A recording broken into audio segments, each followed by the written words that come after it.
초록어린이재단에 매달 100만 원을 후원하게 되었습니다. 이 모든 게 구독자, 시청자 여러분 덕분입니다. 구독과 좋아요 감사합니다.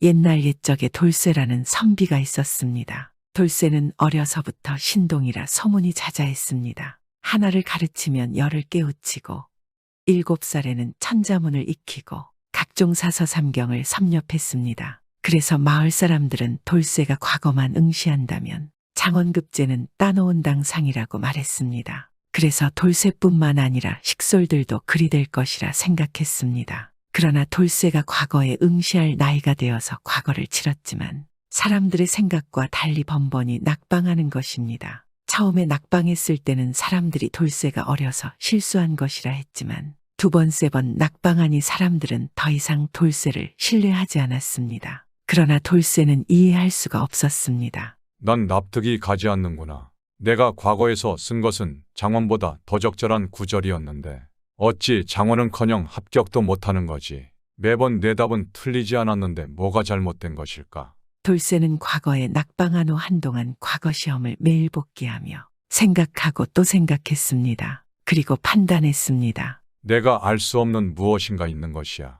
오직 내 답이 정답이라 말하는 것은 나만의 착각과 자만일 수 있다. 누구도 납득하고 인정할 수 있는 답안을 적어야겠다. 이번 과거 시험만큼은 반드시 합격을 하리라. 학문을 더 깊이 공부해야겠다. 돌쇠는 이리단단히 각오를 하고 1년간 허튼 생각은 단 한 번 하지 않고 오직 과거 공부에 매진하였습니다. 그러니 그의 학문은 눈부시게 발전되었습니다. 그래서 마을의 유명한 선비들과 학자들도 돌쇠의 학문에 놀랐습니다. 그리고 이번에는 반드시 과거에 합격할 것이라 말했습니다. 이제 이 정도면 과거에 합격할 수 있겠구나.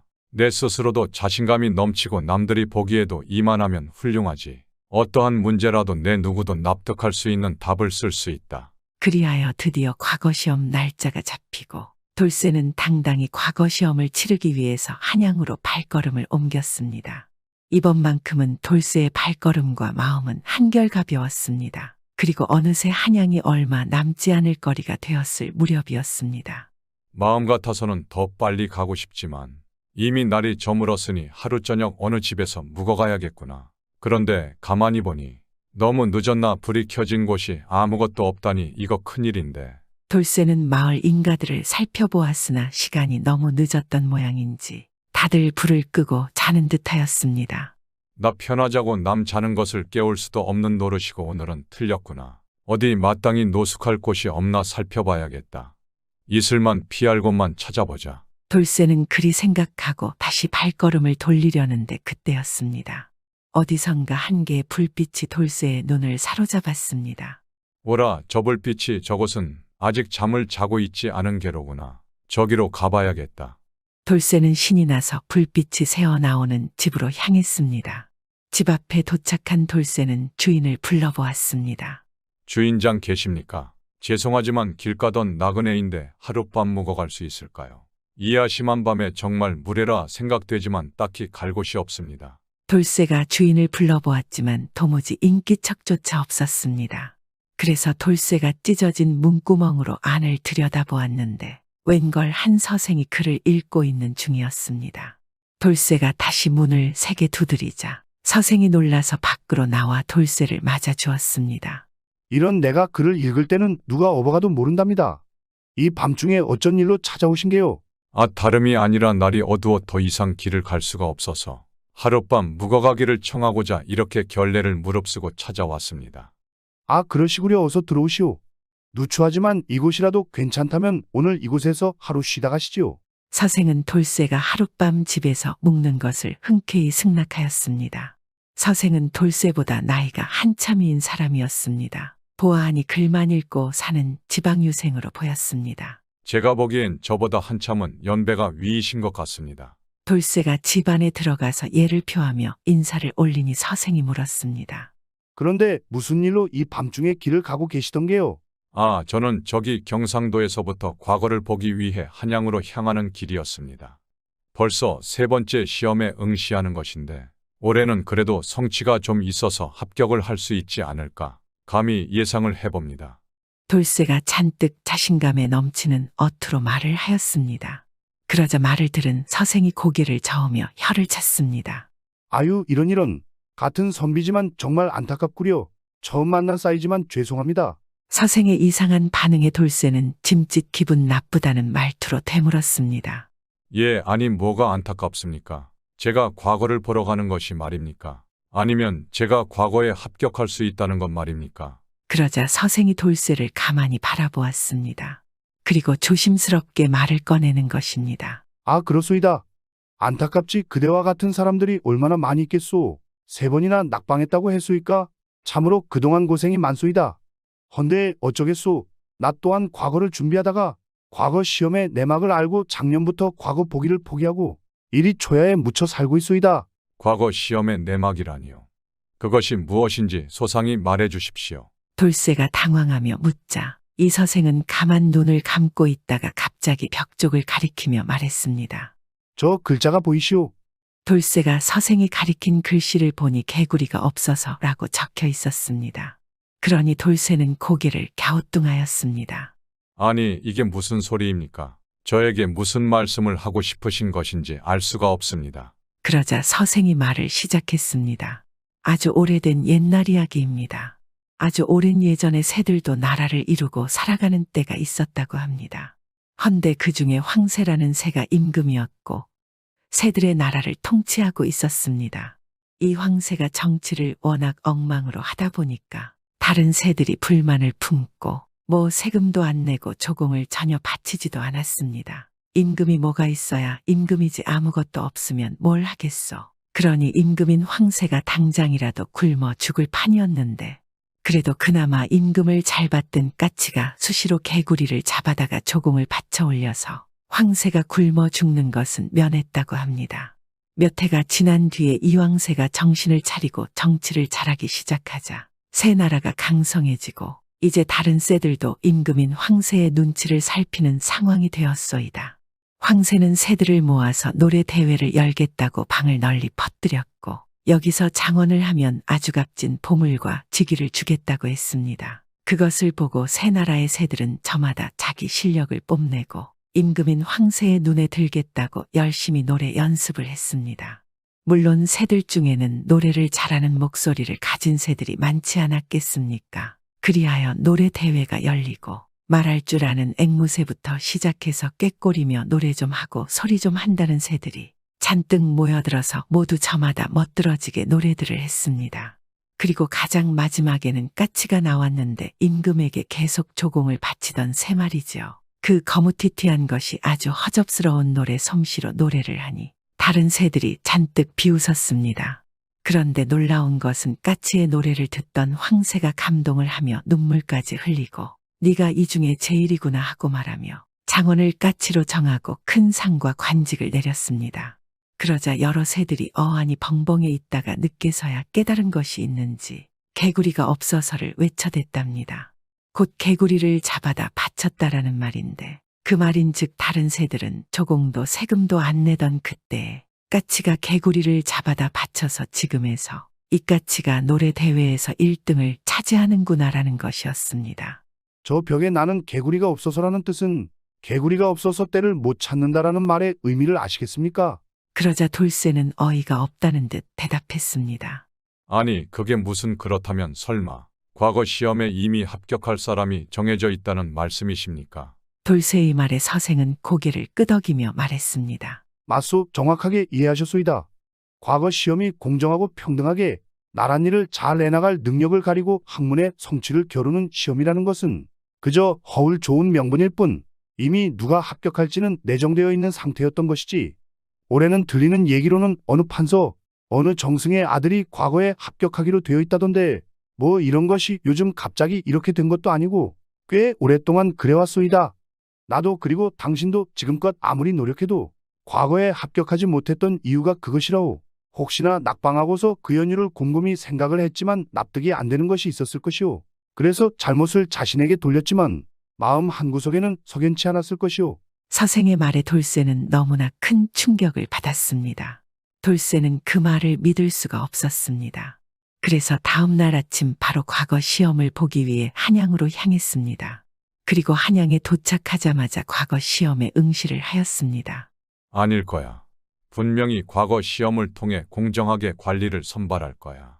내 능력이면 얼마든지 과거 시험에 합격할 수 있어. 하지만 그렇게 자신을 믿고 있던 돌쇠는 결국 또 낙방을 하였고, 정말로 이번 과거 합격자들이 서생이 말했던 어느 판서 어느 정승의 아들로 발표되자 씁쓸한 마음으로 고향으로 돌아갔습니다. 돌쇠는 그 뒤로는 평생 과거는 보지 않고 학문을 연구하는 데에만 힘을 쓰며 살아갔습니다. 그리고 항상 혼자서 말했습니다. 개구리가 없어서 때를 못 찾는구나.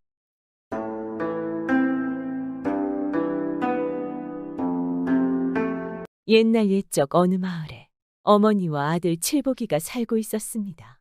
어머니는 일찍이 과부가 된 후 칠복이를 키우기 위해 온갖 일을 하며 열심히 키우려고 노력하였습니다. 힘든 살림살이라도 두 모자가 서로 의지하며 즐겁게 살아가면 얼마나 좋겠습니까? 하지만 즐겁기는커녕 어머니는 아들 칠복이 때문에 고민이 이만저만이 아니었습니다. 일도 하지 않을 뿐더러 조금 있던 땅마저 칠복이가 노름빚으로 다 날릴 처지였기 때문이었습니다. 아이고 일을 어찌한단 말이야. 남은 조그마한 땅까지 이제 남의 손에 넘어가게 되었니? 이거 정말 큰일이구나. 또한 어머니는 병까지 얻어 시름시름 알아 누웠습니다. 그러나 칠복이는 노름방에만 드나들었습니다. 그는 한 번 집을 비우면 좀처럼 돌아오지도 않았습니다. 어머니는 아들 칠복이가 집으로 돌아오길 기다렸지만 병세가 깊어지도록 칠복이는 나타나지 않았습니다. 어느 날 아들이 무탈하게 돌아오길 간절히 기도하며 저녁밥을 지었습니다. 이웃에게 부탁하여 얻어온 쌀로 정성스럽게 밥을 지은 어머니는 행여 밥이 식을까봐 아랫목 이불 속에 넣어두었습니다. 하지만 칠복이의 발자국 소리는 들리지 않았습니다. 어머니는 희미한 눈길로 달빛이 스며드는 방문을 한참 동안 바라보았습니다. 어머니의 눈에서 눈물 한 방울이 떨어졌습니다. 잠시 후 어머니는 잠을 자려는 듯 눈을 감았습니다. 그러나 다음 날 아침이 밝아도 어머니는 일어나지 않았습니다. 하나뿐인 아들 칠복이가 없기 때문에 초상은 마을 사람들이 맡아서 치렀습니다. 사람들은 모두 입을 모아 천하의 불효자 같으니라고 짐승만도 못한 놈이네 하며 칠복이를 욕했습니다. 하지만 칠복이가 집으로 돌아온 것은 어머니가 죽고 몇 년 뒤였습니다. 집을 나갈 때보다 더한 거짓골로 돌아온 칠복이를 보고 마을 사람들은 손가락질했습니다. 자신의 어머니가 죽었다는 사실을 확인하고도 슬퍼하기는커녕 어머니의 묘조차 찾아가지 않았습니다. 마을 사람들은 그런 칠복이의 행태를 그냥 두고 볼 수 없다고 의견을 모았습니다. 마을 사람들의 성화의 칠복이는 더 이상 버티지 못하고 마을에서 내쫓기는 신세가 되고 말았습니다. 마을에서 떠나면서도 여전히 자신이 무슨 잘못을 했는지 깨닫지 못했습니다. 결국 마을에서 쫓겨난 칠복이는 여기저기 떠돌았습니다. 갈 곳도 없었지만 누구 하나 반겨주는 이도 없었습니다. 밥은 구걸해서 먹고 잠은 아무데나 쓰러져 잤습니다. 칠복이는 며칠을 굶어 걷기도 힘이 들었습니다. 그가 죽으림을 다해서 찾아간 곳은 산골의 어느 암자였습니다. 그의 얼굴을 본 스님이 물었습니다. 어디서 온 사람인고? 무슨 사연이 있기에 어찌 여기로 온 것이냐? 칠복이는 너무 배고파 스님의 말은 듣지도 않고 줄인 배를 움켜쥐고 말했습니다. 스님, 저 밥 좀 주세요. 며칠 굶었더니 죽을 것만 같습니다. 자세한 이야기는 나중에 하겠습니다. 뭐라고? 이곳은 밥 주는 곳이 아니라 부처님께 불공을 드리는 곳이다. 어찌 여기 와서 밥을 찾는 것이냐? 그러나 칠복이는 물러서지 않았습니다. 갈 곳도 없었지만 배가 고파서 한 발짝도 움직일 수가 없었습니다. 그는 스님에게 계속 애원했습니다. 스님, 밥만 주시면 무엇이든 시키는 대로 다 하겠습니다. 스님은 결국 칠복이를 믿어보기로 하고 그에게 밥을 주며 절에 기거하라고 허락했습니다. 칠복이는 밥을 먹은 후 절에 온 사연을 모두 빠짐없이 솔직히 다 이야기하였습니다. 절에는 칠복이 말고도 또 다른 청년 석삼이가 기거하고 있었습니다. 석삼이 역시 도둑질을 하다가 죄를 씻고자 절로 들어와 수행하고 있었습니다. 스님은 칠보기와 석삼이를 세심히 살폈습니다. 석삼이는 자신의 죄를 뉘우치며 열심히 불공을 들였지만 칠보기는 처음 스님에게 다짐했던 말과 달리 빈둥거리며 밥만 먹었습니다. 두 사람을 지켜보던 스님은 어느 날 칠보기와 석삼이를 불러 앉혔습니다. 잘 듣거라. 내게는 예쁜 딸이 하나 있단다. 이제 혼인을 시켜야 하는데 아직 마땅한 상대를 찾지 못했다. 너희 둘 중 한 명을 내 사위로 삼으려고 하는데 누가 내 딸과 혼인하여 이 암자에서 살겠느냐? 나는 곧 수행길로 떠나야 한단다. 스님의 말에 정신이 번쩍 든 칠보기가 말했습니다. 스님, 제가 따님과 혼인하겠습니다. 따님과 혼인만 시켜주신다면 스님이 시키는 것은 뭐든 다 하겠습니다. 칠보기는 애원하듯이 말했습니다. 그 뒤 석삼이도 조용히 침묵하다가 말했습니다. 스님, 저는 아직 공부가 덜 되었습니다. 스님을 따라다니면서 열심히 공부에 매진하겠습니다. 석삼이의 말을 듣던 칠보기는 피식 웃었습니다. 예쁜 스님의 딸과 암자를 가질 수 있는 좋은 기회인데 어찌 석삼이는 스님의 고행길에 동참하겠다는 것인지 이해할 수가 없었습니다. 그는 더 이상 고생을 하지 않아도 되고 스님의 예쁜 딸과 빈둥거리며 살 생각에 좋아했습니다. 스님은 두 사람의 선택을 받아들였습니다. 그럼 너는 암자에서 내 딸과 살고 자네는 나와 함께 길을 떠나세. 석삼이와 스님이 수행길을 떠나자 칠보기는 뛸 듯이 기뻐했습니다. 저런 바보 같은 놈이 있나. 이런 기회를 놓치고 암자를 떠나버리다니. 역시 부처님은 내 편이었어. 칠보기는 산에서 내려가는 석삼이와 스님을 향해 손가락질을 했습니다. 이제 스님의 예쁜 딸이 나타나기만 기다리면 되었습니다. 그는 콧노래를 부르며 부처님 앞에 차려놓은 음식들을 마구 먹었습니다. 잠시 후 스님이 말한 대로 스님의 딸이 법당으로 들어왔습니다. 그녀를 본 칠보기는 침을 꼴깍 삼키며 두 손을 벌렸습니다. 어서 내 품에 오너라. 이제 너는 내 각시다. 내 말을 잘 들어야 해. 스님의 딸은 칠보기가 시키는 대로 그의 곁으로 다가갔습니다. 그러나 칠보기가 두 팔로 그녀를 안으려는 순간 놀라운 일이 벌어졌습니다. 예쁜 스님의 딸은 온데간데 없고 사나운 호랑이 한 마리가 노려보고 있었습니다. 깜짝 놀란 칠보기는 내빼려고 슬금슬금 뒤로 물러나 보았지만 이미 때는 늦었습니다. 그 시간 스님과 석삼이는 부지런히 산을 내려가고 있었습니다. 말없이 한참을 걷던 스님이 문득 발걸음을 멈췄습니다. 아차, 내가 깜빡 잊고 염주를 암자에 두고 왔구나. 네가 속히 암자로 돌아가서 염주를 가지고 오너라. 스님의 말에 석삼이는 실은 내색 없이 발길을 돌렸습니다. 스님, 걱정하지 마세요. 제가 얼른 가서 스님의 염주를 가져오겠습니다. 석삼이는 다시 암자가 있는 산꼭대기를 향해 달렸습니다. 산은 내려가는 것보다 올라가는 것이 더 힘이 들었습니다. 집시는 이미 구멍이 나서 발가락에 피가 맺혔습니다. 하지만 석삼이는 해가 저물기 전에 다시 산을 내려가야 해서 쉴 틈이 없었습니다. 그는 숨이 턱까지 차오르는 걸 참아가며 암자에 이르렀습니다. 그런데 참으로 이상했습니다. 암자에서 이상한 소리가 들려오지 않겠습니까? 석삼이는 하도 기이한 소리여서 조심스럽게 암자 가까이 다가가 보았습니다. 칠보기의 목소리도 아니고 스님의 딸 목소리도 아니었습니다. 새어 나오는 소리는 사람의 소리가 아닌 짐승의 소리였습니다. 석삼이는 몹시 두려웠지만 스님의 염주를 가져가려면 암자로 들어갈 수밖에 없었습니다. 석삼이는 떨리는 가슴을 짓누르며 문틈으로 암자를 살펴보았습니다. 그런데 이게 웬일일까요? 부처님이 모셔진 남자의 법당에는 칠보기와 스님의 딸이 있는 것이 아니라 커다란 호랑이 한 마리가 칠보기를 노려보고 있는 것이지 않겠습니까? 석삼이는 기겁해서 입을 틀어막았습니다. 스님의 염주도 잊은 채 정신없이 산에 내려왔습니다. 석삼이는 헐떡거리며 말했습니다. 스님, 큰일 났습니다. 호랑이가 나타나 칠보기를 노려보고 있습니다. 이를 어찌한단 말입니까? 그러나 스님은 태연한 얼굴로 석삼이에게 말했습니다. 모든 것은 인과응보이니라.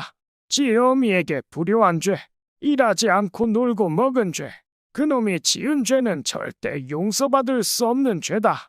내가 그토록 뉘우칠 기회를 주었거늘 그놈은 단 한 번도 자신과 세상에 진심이었던 적이 없었다. 부처님도 용서하기 힘든 놈이야. 스님, 그럼 따님이라도 구해야 되는 거 아닙니까?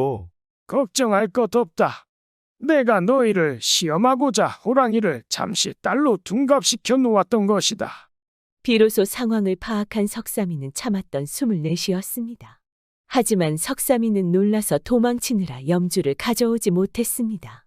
뒤늦게 이 사실을 깨달은 석삼이는 스님께 다시 고했습니다. 스님, 제가 놀라서 그만 염주를 가져오지 못했습니다. 염주는 여기 그대로 있다. 내가 너를 한번 시험한 것이니 서운히 생각지 말고 열심히 정진하거라. 네 업이 덕으로 쌓이느냐 원한으로 되돌아오느냐는 네 하기 나름이니라. 알겠느냐? 네, 명심하겠습니다. 스님, 그날 이후로 석삼이는 스님에게서 큰 깨달음을 얻고 자신의 죄를 뉘우치며 새로운 사람이 되어 남을 도와가며 열심히 살았습니다. 그리고 요행만 바라던 칠복이는 결국 호랑이의 먹잇감이 되고 말았습니다. 옛날 옛적 어느 산골에 할아버지 한 분이 살고 있었습니다. 할아버지는 마을과 꽤 떨어진 산속에서 초막을 짓고 혼자 살고 있었습니다. 할아버지는 낮에는 약초를 캐고 밤이면 칡넝쿨로 바구니를 만들면서 시간을 보냈습니다. 사람을 만나는 일이라고는 어쩌다 약초나 바구니를 팔기 위해 마을에 내려갈 때뿐이기 때문에 할아버지는 언제나 외로운 나날을 보내고 있었습니다. 말동무라도 하나 있으면 얼마나 좋으련만 할아버지는 한숨을 쉬며 혈육 한 점 없는 자기 신세를 한탄하곤 했습니다. 그런데 바로 그때였습니다. 문 밖에서 누군가 중얼거리며 다가오는 소리가 아주 조그맣게 들렸습니다. 이 밤중에 누가 산길을 지나가는 것일까? 지금 시간에 날 찾아올 사람이 없는데. 할아버지가 귀를 기울여 보니 발소리는 할아버지의 집을 향해 점점 다가오고 있었습니다. 그는 반가워하며 방문을 열었습니다. 거기 누구신가? 산속 어둠 때문에 문 밖에 손님이 누구인지는 잘 알 수가 없었습니다. 어르신, 너무 심심해서 견딜 수가 없어. 뭐 재밌는 일이라도 없을까 하며 어슬렁거리고 있었습니다. 실례가 안 된다면 들어가도 되겠습니까? 하며 문 밖에 손님이 대답했습니다. 어서 오시오. 나도 꽤나 심심하던 참이었는데 잘 됐어. 모르는 사람이었지만 할아버지는 손님을 반갑게 맞아주셨습니다. 그러자 손님이 성큼성큼 방 안으로 들어왔습니다. 그런데 이게 무슨 일일까요? 방에 들어온 손님을 자세히 보니 사람이 아니라 도깨비가 아니겠습니까? 할아버지는 도깨비를 보자마자 경악하여 벌벌 떨었습니다. 당연히 한밤중에 도깨비가 자신의 눈앞에 나타나니 겁나지 않을 수 있겠습니까? 할아버지, 그렇게 겁내실 건 없습니다. 저는 절대 해치지 않습니다. 저 같은 도깨비도 사귀고 보면 좋은 점도 엄청 많이 있습니다. 너무 걱정하지 마세요. 도깨비는 껄껄 웃으며 할아버지를 안심시켰습니다. 말을 듣고 보니 뿌리며 얼굴 생김새며 흉측하긴 했지만 공연히 해코지를 할 만큼 나쁜 도깨비는 아닌 것 같아서 할아버지는 조금 안심이 되었습니다. 할아버지, 산속에 사는 재미가 어떠신가요? 외롭지 않으세요? 도깨비가 물었습니다. 할아버지는 마음을 가라앉히고 제법 여유를 찾은 모습으로 대답을 했습니다. 좀 외로울 때가 있긴 하지만 그저 견딜만 하구려. 그래도 이렇게 찾아와 주니 고맙구려. 그럼 저를 친구로 받아주시는 건가요? 제가 외롭지 않게 종종 찾아오겠습니다. 서로 말동무나 하면서 지내시죠? 하며 도깨비는 이런저런 이야기를 늘어놓았습니다. 마을의 소식을 전해주는가 하면 할아버지가 지금껏 듣도 보도 못했던 신비한 세계 이야기도 해주었습니다. 할아버지는 도깨비의 이야기가 재미있어 시간 가는 줄 몰랐습니다. 그날 이후 도깨비는 할아버지가 적적한 시간을 보낼 때면 용케 알고 찾아와서 한참씩이나 말동무를 해주곤 했습니다. 처음에는 겉으로만 친한 체 했지만 이렇게 되고 보니 할아버지는 정말로 도깨비와 친구가 되고 말았습니다. 친구가 된 후 할아버지에게 아주 놀라운 일이 벌어졌습니다. 어느 날 아침 냇물에 세수를 하던 할아버지는 물속에 비친 자기 얼굴을 보고 화들짝 놀랐습니다. 모르는 사이에 할아버지의 얼굴 모양이 어딘가 도깨비를 닮아가고 있었던 것입니다. 눈썹은 전보다 바싹 치켜 올라가고 눈빛도 붉은 기운이 감도는 듯했습니다. 할아버지는 가슴이 덜컥 내려앉았습니다. 어릴 때 도깨비와 친해지면 도깨비를 닮는다는 이야기를 들은 것이 생각났습니다. 이거 큰일이구나. 이러다가 머리에 뿔이라도 돋으면 영영 마을에는 내려가지 못하게 될 텐데 말이야. 이걸 어찌하면 좋은가? 할아버지는 걱정이 되어서 다시는 도깨비를 만나지 않을 방법을 생각하기 시작하였습니다. 그런데 여태까지 친하게 지내던 도깨비에게 다시는 찾아오지 말라고 하는 일도 매정한 일이려니와 자칫하면 도깨비를 화나게 만들어 봉변을 당하게 될지도 모를 일이었습니다. 아무래도 더 이상 가까이 하지 않는 것이 좋겠어. 역시 사람은 사람과 어울려 살아야 하는 것이지. 내가 너무 외롭다 보니 잠시 착각을 했나 보구나.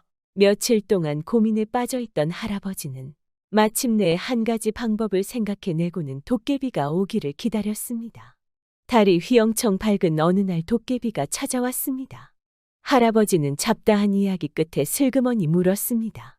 이보게, 자네들은 이 세상에 무서운 것이라고는 없으니 참 좋겠네 그려. 그렇지 않나? 그야 우리는 무서운 게 없죠. 그러나 단 한 가지 무서운 게 있긴 합니다. 단 한 가지라니. 그렇다면 자네들도 무서운 것이 있단 말인가? 그게 무엇인지 나에게 말해줄 수 있겠나? 어떤 건지 궁금하네. 우린 짐승의 피를 너무 싫어해요. 특히 돼지 피가 있는 곳에는 도저히 가까이 갈 수가 없습니다. 할아버지는 속으로 옳거니 하고 무릎을 탁 쳤습니다. 잠시 후 이번에는 도깨비가 물었습니다. 할아버지는 세상에서 뭐가 제일 무서우세요? 글쎄, 뭐니 해도 돈이 제일 무섭지. 이상하군요. 나는 사람들이 이 세상에서 돈을 제일 좋아하는 줄 알았는데요. 도깨비가 고개를 갸우뚱했습니다. 그런 사람들이 대부분이지. 하지만 돈은 있어도 걱정, 없어도 걱정이야. 이 세상의 많은 범죄가 바로 돈 때문에 생기는 거라고. 또한 돈에 대한 욕심은 끝이 없지 않은가? 그건 그래요. 할아버지 이야기를 듣고 보니 돈은 좋은 것만은 아니네요. 도깨비는 할아버지의 말에 고개를 끄덕였습니다. 아무튼 나는 돈이 무서워서 이렇게 외딴 집에 혼자 살고 있다네. 이렇게 살면 돈이 필요 없거든. 할아버지는 그냥 무슨 말이라도 해야 할 것 같아 그냥 아무 생각 없이 꺼낸 말이지만 할아버지 자신이 생각하기에도 그럴싸하게 들렸습니다. 도깨비는 그날도 밤이 으슥하도록 할아버지와 이런저런 이야기를 나누다가 돌아갔습니다. 이보게, 내일 밤에도 또 와주겠나? 요즘 유독 왜 더 외로운지 모르겠네. 부탁이네. 당연하죠. 할아버지가 원하시면 또 오고 말고요. 내일 밤에 뵐게요. 편히 주무시고요. 도깨비는 이렇게 말하고 숲속으로 사라졌습니다. 이튿날 할아버지는 날이 밝자마자 마을에 내려가서 돼지피를 잔뜩 얻어왔습니다. 밤이 되자 할아버지는 집 주변에 돼지피를 잔뜩 뿌려놓았습니다. 남은 피는 항아리째 방문 앞에 놓아 두었습니다. 도깨비가 할아버지 집으로 다시는 오지 못하게 하려는 것이었습니다. 얼마 후 도깨비의 발소리가 들렸습니다. 그러나 집으로 들어오던 도깨비는 놀라서 외쳤습니다. 아, 할아버지, 웬 피가 이렇게 쏟아져 있습니까? 할아버지는 방 안에서 내다보지도 않았습니다. 도깨비는 다급하게 할아버지 방으로 뛰어 들어오려다가 그만 방문 앞에 놓인 피 항아리를 엎지르고 말았습니다. 피범벅이 된 도깨비가 울부짖었습니다. 무서워. 피가 너무 무서워. 이런 젠장. 도깨비는 가엾게도 비명을 지르면서 산속으로 정신없이 도망쳤습니다. 미안하네. 정말로 어쩔 수가 없었네. 나를 한번 이해해주게. 할아버지는 도망치는 도깨비를 바라보면서 혼잣말을 했습니다. 신통한 방법으로 도깨비를 쫓긴 했지만 할아버지의 마음은 편하지 않았습니다. 오히려 그동안 친구로 지내면서 정들었던 도깨비와 영영 헤어진다고 생각하니 섭섭한 마음이 들었습니다. 다음 날 할아버지는 하루 종일 울적하게 지냈습니다. 차라리 솔직하게 이야기하고 작별 인사를 하는 게 좋았을 걸 하며 할아버지는 후회가 되었습니다. 다시 밤이 되었습니다. 할아버지는 이제 다시는 도깨비가 방문하지 않으려니 생각하며 예전처럼 자기 신세를 한탄하며 시간을 보내고 있었습니다. 얼마나 지났을까? 문 밖에서 도깨비가 부르는 소리가 들렸습니다. 할아버지, 할아버지 주무세요. 아닐세. 어서 오게. 어제는 내가 좀 지나쳤지. 미안하게 됐구려. 할아버지는 반가운 마음에 벌떡 일어났습니다. 그때 밖에서 무언가 좌르르 쏟아지는 소리가 들렸습니다. 저는 지금까지 할아버지를 친구로 생각했는데 다시는 할아버지를 친구로 생각하지 않을 거예요. 어쩜 저한테 그럴 수가 있으세요? 할아버지는 미안한 마음에 아무 말도 할 수가 없었습니다. 이번에는 할아버지 차례예요. 어디 한번 당해보세요. 할아버지도 무서운 것 하고 살아보세요. 나는 그만 갑니다.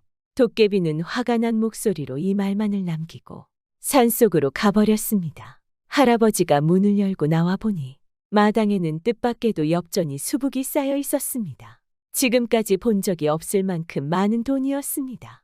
이런 생각지도 않은 일이 일어나다니 할아버지는 기쁜 마음에 밤하늘에 대고 큰 소리로 웃을 수밖에 없었습니다. 도깨비는 돈이 제일 무섭다는 할아버지의 말을 기억하고 할아버지를 골탕 먹일 셈으로 돈을 수북히 놓고 간 것이었습니다. 하지만 골탕은커녕 할아버지는 많은 돈을 마을 사람들과 나누며 결국 많은 말동무도 생기게 되었고 그 후로 하루하루를 즐겁게 보내게 되었습니다.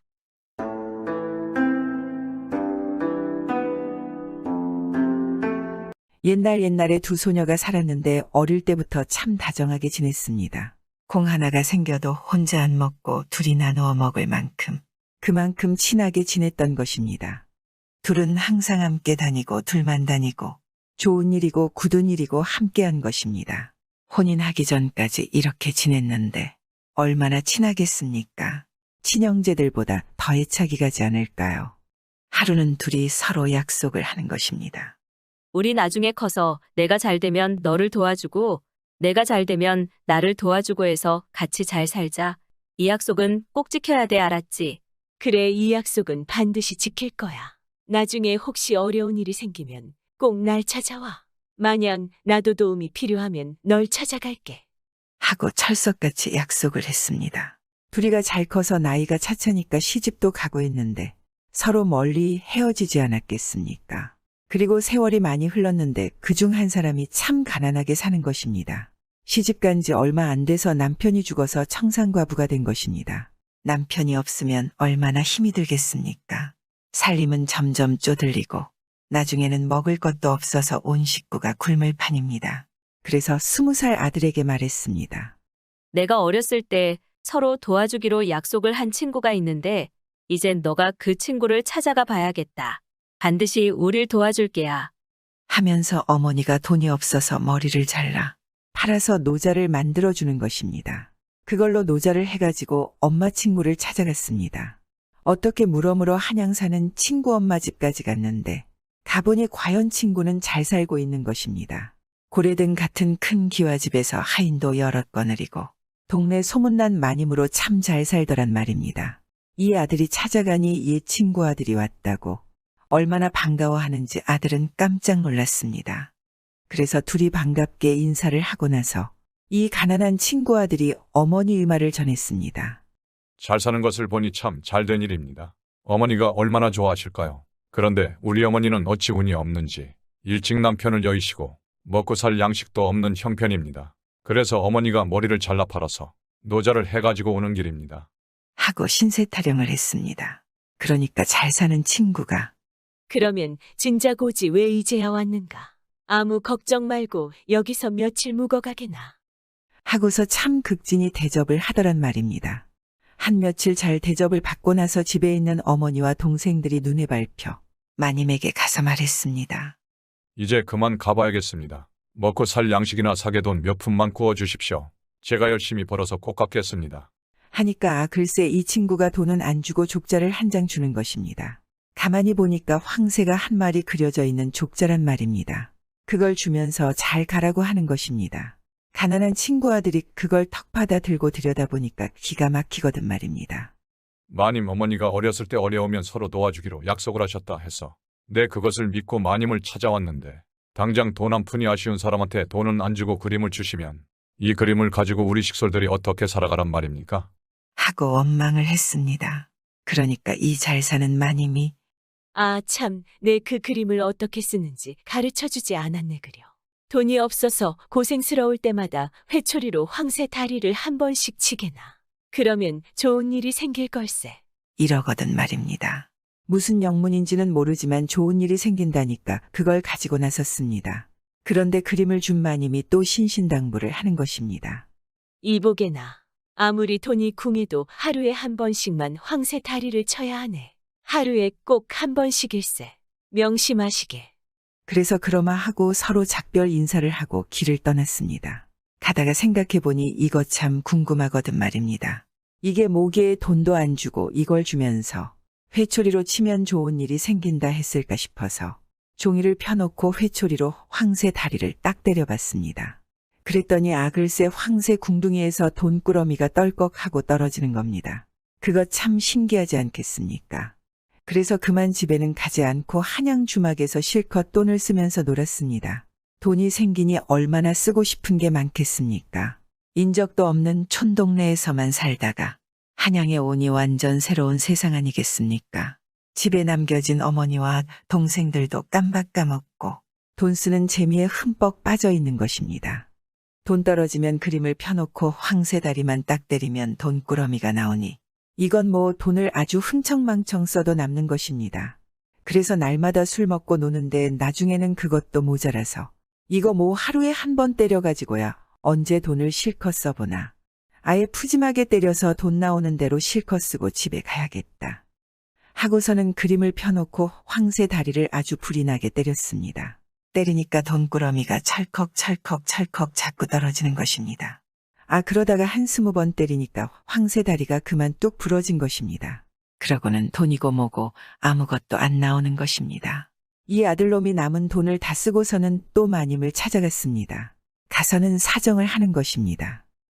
마님 정말 죄송합니다. 내가 망령이 나서 마님이 시키는 대로 안 하고 여러 번 때리다가 그만 황새 다리를 분질러 놨습니다. 이걸 어쩌면 좋겠습니까? 집에 식솔들이 저만 오기를 기다리고 있을 터인데 말입니다. 하니까 마님이 하는 말이 네, 그럴 줄 알았다. 처음으로 큰 돈을 만져보니 넋이 나갔겠지. 하고는 또 며칠 동안 대접을 잘해서 잘 얻어먹고 가려고 하니 이번에는 항아리가 그려진 족자를 주면서 하는 말이 돈이 궁하거든 이 항아리를 똑똑 두드리는데 제발 이번에는 하루에 한 번씩만 두드려야 하네. 이러거든 말입니다. 그러마 하고 가지고 오다가 그림을 펴놓고 항아리를 똑똑 두드리니까 항아리 주둥이에서 돈꾸러미가 툭 튀어나오는 것입니다. 이 아들놈이 또 족자를 가지고 주막에서 퍼질러 앉아서 먹고 놀았습니다. 제 버릇해 못 준다고 몇 날 며칠을 먹고 놀다 보니까 또 욕심이 생겨서 에라 모르겠다 하고 항아리를 자꾸 두드렸습니다. 돈이 툭깍툭깍 하고 나오다가 이것도 한 20번 두드리니까 그만 항아리가 폭삭 깨져버린 것입니다. 그래놓고 이 아들놈이 또 마님을 찾아갔습니다. 마님 내가 또 항아리를 깨뜨려버렸습니다. 어쩌면 좋겠습니까? 한 번만 살려주세요. 집에 식솔들이 저만 오기를 기다리고 있는데. 그래, 내 그럴 줄 알았네. 그런데 이번에는 꼭 시키는 대로 해야지 만약 또 실수했다가는 자네하고 나하고 다 죽을 테니깐 그리 알게나. 이번에는 어떤 일이 있어도 내 약속을 꼭 지키겠습니다. 그래서 또 그림을 한 장 받았는데 이번에는 돈괴짝이 그려진 그림인 것입니다. 이걸 가지고 집으로 곧장 가서 하루에 한 번씩만 손을 넣어야 하네. 하루에 꼭 한 번씩만. 명심하게 우리 목숨이 달린 일이야. 신신당부를 하는 것입니다. 그러마 하고 오는데 이 아들놈이 또 집에 안 가고 주막에 가서 놀았습니다. 그림을 펴놓고 돈괴짝에 손을 넣으면 돈이 한 꾸러미씩 나오거든 말입니다. 그걸 가지고 술 먹고 놀다가 하루는 이 아들놈이 이거 도대체 돈이 얼마나 들어있기에 이렇게 나오는지 모르겠다. 시험을 한번 해봐야지. 하고서는 손을 자꾸 집어넣으니까 이거 뭐 돈꾸러미가 밑도 끝도 없이 자꾸 나오는 것입니다.